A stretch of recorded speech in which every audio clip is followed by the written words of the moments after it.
इस खबर के प्रायोजक हैं Siddhbhoomi international school Sidhi. Siddhbhoomi international school Sidhi affiliated to CBSE Delhi. Boarding एवं डे बोर्डिंग के कॉन्सेप्ट पर आधारित सिद्धभूमि इंटरनेशनल स्कूल पूरी तरीके से इंग्लिश मीडियम कैंपस है, जहां सभी बच्चे पूर्णतः अंग्रेजी में बात करते हैं। इसके साथ ही digital classes, language lab, math lab इत्यादि सुविधाएं उपलब्ध हैं। Visit our website www.siscd.com। Contact 7354993445।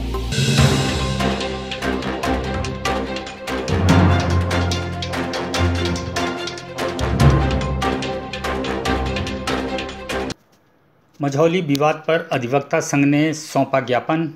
गत दिवस मझौली में तहसीलदार चंद्रमणि सोनी व अधिवक्ता प्रवीण तिवारी के बीच हुआ विवाद अब ज्ञापन के आदान प्रदान में बदल गया है। अभी 2 दिन पहले तहसीलदार संघ ने अपर कलेक्टर DP वर्मन को ज्ञापन सौंपकर कहा था कि प्रवीण तिवारी पर कार्रवाई न होने पर सभी तहसीलदार सामूहिक अवकाश पर जाएंगे।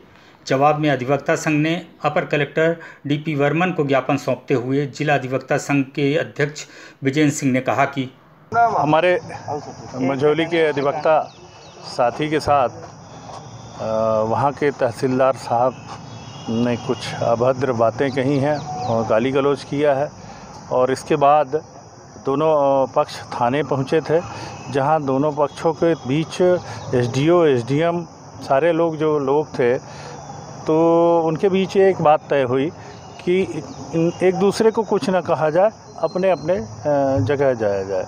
चले गए। इसके बाद पता चला है कि ज़िले के जितने तहसीलदार, नायब तहसीलदार लोगों ने कोई ज्ञापन दिया है। ज्ञापन दिया है वो ठीक है, पर गलती तो शुरुआत में तहसीलदार साहब की तरफ से थी, और फिर ज्ञापन देना और कार्रवाई के लिए विवश करने का दबाव डालना। देखिए क्या है, इसमें न्यायाधीश की हैसियत से राजस्व न्यायालय है, वहाँ वकील काम करते हैं। कोई भी राजस्व पदाधिकारी ये कहे कि इस मामले में वकील की ज़रूरत नहीं है, मैं समझता हूँ कि वो कानून से विमुख होकर ऐसी बातें कर रहा है। वो राजे रजवाड़े की समय की कोर्टें नहीं है। आपको हर आदमी को न्याय पाने का अधिकार है, उसको अपने पक्ष समर्थन ठीक से करने का अधिकार है।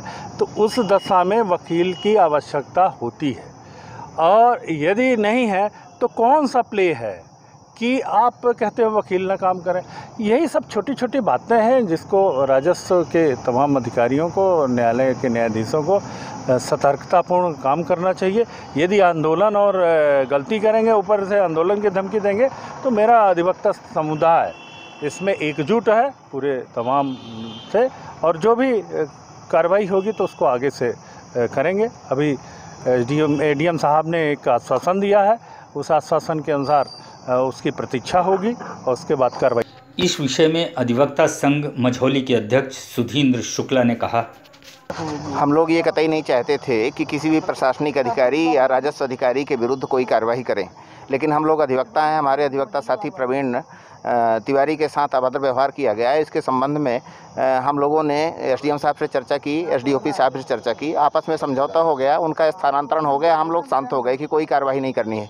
इसके बाद वो मध्य प्रदेश कनिष्ठ प्रशासनिक सेवा संघ और राजस्व कर्मचारी संघ की ओर से एक ज्ञापन दिया गया कलेक्टर महोदय को कि अगर इनके विरुद्ध, अधिवक्ता के विरुद्ध कार्रवाई नहीं होती है तो हम लोग आंदोलन करेंगे और सेवा से पृथक होंगे, 3 दिन तक अवकाश लेंगे। जब ऐसी धमकी दी गई तो हम लोगों का संघ भी है, हम लोग इसलिए आए हैं और माननीय अपर कलेक्टर महोदय को हम लोग ज्ञापन दिए हैं। ज्ञापन में कई बिंदु हैं। तहसीलदार के द्वारा जो अनियमितता की जाती है, कभी कोर्ट में नहीं बैठते हैं, 4-5 बजे के बाद यहाँ आते हैं, बंगले में फैसले करते हैं, पक्षकारों को बुलाते हैं, और जो प्रकरण आते हैं उन सही समय पे दर्ज नहीं होते, फैसले के बाद उनको प्रकरण क्रमांक दर्ज किया जाता है। अधिवक्ताओं को कोर्ट में पक्षकारों से उपस्थित होने के लिए मना करते हैं कि हम स्वतः करेंगे काम, अधिवक्ताओं की कोई आवश्यकता नहीं है, और हम लोगों की अवमानना की जाती है। इसलिए हम लोग अपने सम्मान की रक्षा के लिए, अधिवक्ताओं का जो सम्मान है वो बरकरार रहे, इसके लिए हम लोग भी ज्ञापन देने आए थे। इस खबर के प्रायोजक थे साई टेबल्स, वन विभाग के सामने सीधी।